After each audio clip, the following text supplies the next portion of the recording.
लकडाउनको 20औं दिन आज यो गोकर्णको जंगल जति सुनसान छ त्यति नै सुनसान छ काठमाडौँ पनि।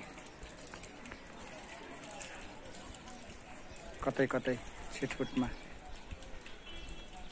मजदुरहरूले काम गरेको र कतै कतै छिटफुटमा यसरी तासो खाल राखेर बसेको बाहेक सुनसान नै छ।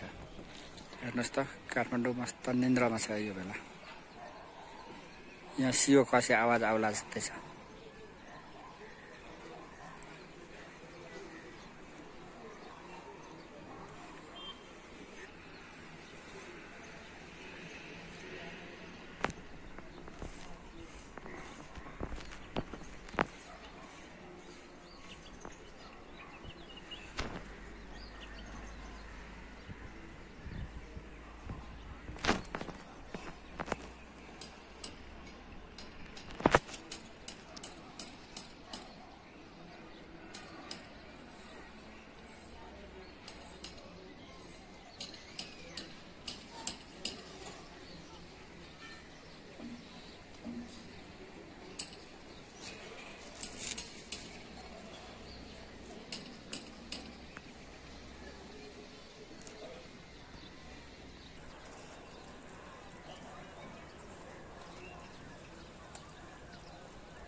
कोरोनाको महामारी त छँदैछ, तर के गर्ने, यो पापी पेट बचाउनको लागि भए पनि यी मजदुरहरूले